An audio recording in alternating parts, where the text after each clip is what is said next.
कैसे हुआ था माता सीता का जन्म। नमस्कार दोस्तों, आपका स्वागत है मेरे चैनल विद्यासागर में। रामायण में माता सीता को जानकी कहकर भी संबोधित किया गया है।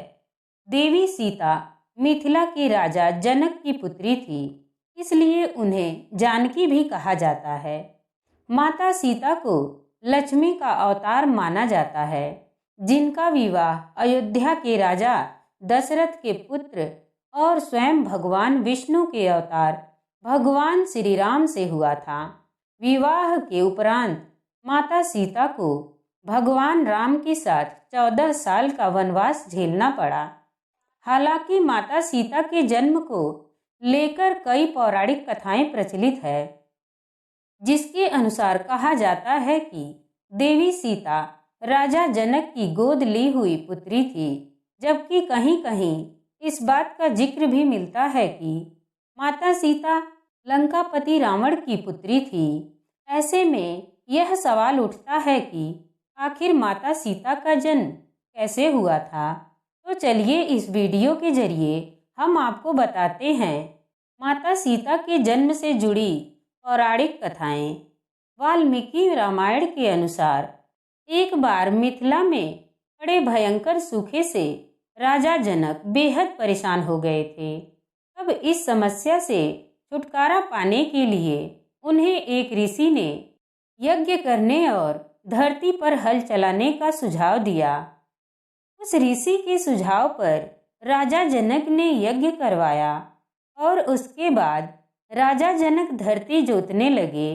तभी उन्हें धरती में से सोने की डलिया में मिट्टी से लिपटी हुई एक सुंदर कन्या मिली। राजा जनक की कोई संतान नहीं थी, इसलिए उस कन्या को हाथ में लेकर उन्हें पिता प्रेम की अनुभूति हुई।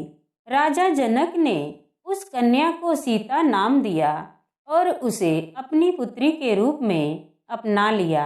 माता सीता के जन्म से जुड़ी एक और कथा प्रचलित है, जिसके अनुसार कहा जाता है कि माता सीता लंकापति रावण और मंदोदरी की पुत्री थी। इस कथा के अनुसार सीता जी वेदवती नाम की एक स्त्री का पुनर्जन्म थी।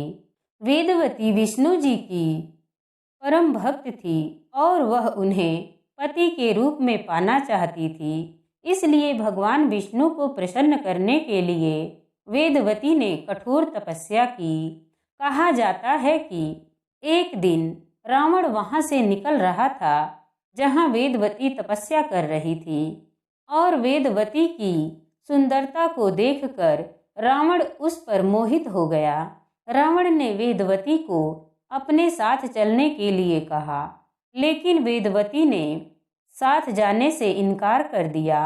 वेदवती के मना करने पर रावण को क्रोध आ गया और उसने वेदवती के साथ दुर्व्यवहार करना चाहा। रावण के स्पर्श करते ही वेदवती ने खुद को भस्म कर लिया और रावण को श्राप दिया कि वह रावण की पुत्री के रूप में जन्म लेगी और उसकी मृत्यु का कारण बनेगी। कुछ समय बाद मंदोदरी ने एक कन्या को जन्म दिया, लेकिन वेदवती के श्राप से भयभीत रावण ने जन्म लेते ही उस कन्या को सागर में फेंक दिया। जिसके बाद सागर की देवी वरुणी ने उस कन्या को धरती की देवी पृथ्वी को सौंप दिया और पृथ्वी ने उस कन्या को राजा जनक और माता सुनैना को सौंप दिया। जिसके बाद राजा जनक ने सीता का पालन पोषण किया और उनका विवाह श्री राम के साथ संपन्न कराया। फिर वनवास के दौरान रावण ने सीता का अपहरण किया, जिसके कारण श्री राम ने रावण का वध किया और इस तरह से सीता रावण के वध का कारण बनी।